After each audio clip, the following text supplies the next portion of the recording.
Jake Hatch of Locked On Cougars covering all things BYU. Bear Bachmeier is your starting quarterback, the first freshman to start game one in the history of this school. It's almost like they need a Jewish quarterback or something to break, all of the people's brains as the first person to do a thing there in the signal collar spot. Man, I think everyone is surprised. I would, if you followed this, you should be surprised that Bear Bachmeier is the guy, because it was originally McCae Hillstead's job to lose, from everything that I heard and everything that I was told. He was going to be the quarterback for the Cougars, and then Trayson had a good run at it. Bear Bachmeier's coming in having not had a spring there. He was a high school football player this time last year, and now he leads a team that, in my opinion, has a roster built to be a top 20, top 15 team in the country, a top 15, top 20 roster in the nation.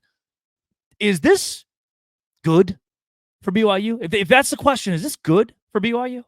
I believe it has the potential to be good for BYU, yes, because you're looking at potentially a guy who could be a multi-year starter if everything goes according to plan here, Drake. And yeah, you're obviously going to take some lumps, it feels like, early on this season.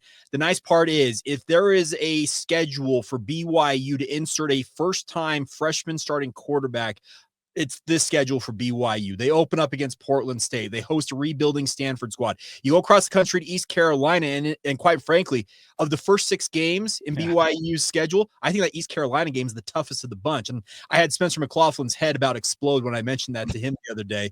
But I really look at it. You have Colorado on the road. You have Arizona and West Virginia, who are expected to be bottom dwellers in the Big 12 conference in your first 3 Big 12 games. So there is a real nice soft landing with these first 6 games for Bear Bachmeier to get up to speed.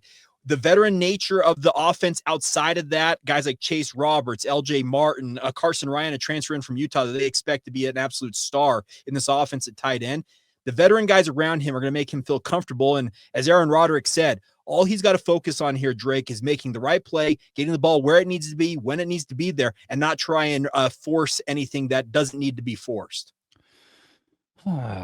Jake, I'm going to hit you with the deep track here. All right. You ever heard the name, and this is kind of a niche college football reference, you ever heard the name Case Keenum? I have. You know how many records he holds in college football? A fair amount, because trust me, he broke some of BYU's quarterback records along the way. Pretty much all of them, actually. He kind of holds all of the quarterback records for career quarterbacks. Do you know what one has to do to set the career quarterback records? You got to play essentially from day one, like Bear Bachmeier and Case Keenum are going to be doing. You kind of got to play from day one. Game one's got to be your first 500-yard appearance, and then from there you start to rack up the stats to be able to conquer all of college football's all-time records. And who knows, with all of the rules we have in college football, Bear Bachmeier could play for 6 years and start for 6 years, thanks to how we do things in 2025. We look upon the quarterback position so differently now than we did 10 years ago. We look upon it now as you need the 4th-year guy who transferred in from Western Kentucky. 10 years ago, it was, here's a stud high school athlete. If you don't have a legit quarterback at the signal caller position, let's create competition. And if the freshman wins that position, whether it be at Colorado or BYU, you could be in a fine spot. 10 years ago, no one's complaining about this. And I'm not going to sugarcoat this completely and pretend that Utah didn't exist last year with Isaac Wilson, and not having a QB or an experienced QB didn't derail their season. It certainly did. For BYU, though, if they're in a similar spot to where Houston was with Case Keenum, or Jameis Winston at Florida State, or you'll remember the redshirt freshman, Johnny Manziel, stepping into his first spring, his first summer, his first fall with the Texas A&M Aggies winning the Heisman Trophy, that's something I think we've lost. The upside of this could be so high. Well, and Drake, I'll bring it even closer to home. Remember what Bear Bachmeier's older brother Hank did at Boise State? Yeah. He started from day one. He was an early enrollee at Boise State. Now, his time at Boise State didn't pan out the way I think everybody expected when things looked absolutely awesome at the beginning. He spent time at Louisiana Tech and Wake Forest in the end. But this is a family that is not wholly unfamiliar with starting early on in their college careers. Tiger was the same thing, albeit as a wide receiver at Stanford before joining Bear at BYU. So I like what you're saying here is there is opportunity on the table here for Bear to come in and make a major impression. And the nice part is, as I already mentioned, it's a veteran-laden offense outside of him for BYU. It's a soft schedule. A lot of things are kind of conspiring here, and that's not a negative term, but they're coming together to help BYU, help him get in and hopefully takes the bull by the horns and really gets going.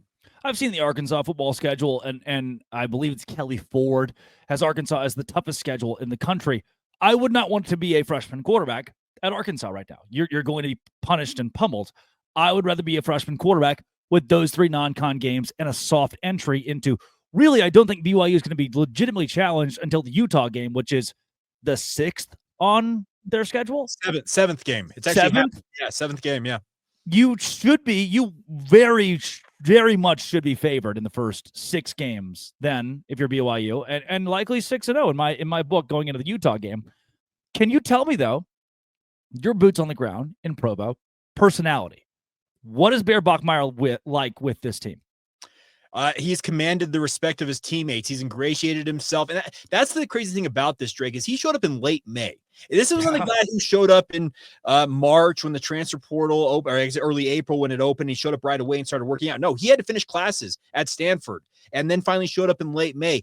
And he has come in. He has been pretty humble about understanding where he fits in the pecking order with a veteran-laden outside is all he's done is go out and made plays in practice. And everything we've heard from guys like Aaron Roderick as his offensive coordinator, as well as position coaches, the quarterback's coach, is that he has been able to lead, albeit being one of the youngest guys on the roster. And that is a very, very good sign. The fact that he can come in, command the respect of his teammates, but at the same time, make sure that he's not acting like he's a big shot, saying, hey, I'm the 4-star prospect. I'm a transfer from Stanford. This is my job to lose. He came in, he beat out 2 established guys in Trayson Bourget and McCae Hillstead. And all the while, I think garnered the respect of his teammates, and that's why he's your starting quarterback in Provo.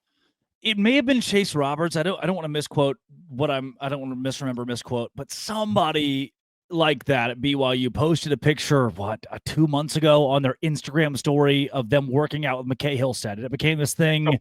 It was actually their assistant quarterbacks coach, Matt Mitchell. So he's obviously he's a Baylor guy. I think you're aware of Matt's connection with Baylor. He is now officially the assistant quarterbacks coach. And yeah, that picture had all these quarterbacks, including Bear Bachmeier and 2 BYU legends in John Beck and Steve Young working out with them in Provo. That I remember the murmurs outside of that were, oh, it feels like this is McCae's job. Was there a time a couple months ago, just based on the murmurs, that was the case? And then why did it flip? I think the biggest thing is that McCae absolutely balled out in this camp. It's just the simple fact of life is you have a guy like Bear Bachmeier who came in and made the most plays. Aaron Roderick had a higher completion percentage, less interceptions, more big plays, did everything better than McCae Hillstead did. And that's not to say that McCae wasn't good. He was very, very good in this camp. It's just that Bear Bachmeier was that much better. And that's a credit to a young man of that caliber to come in and do that, because this has been a crazy offseason.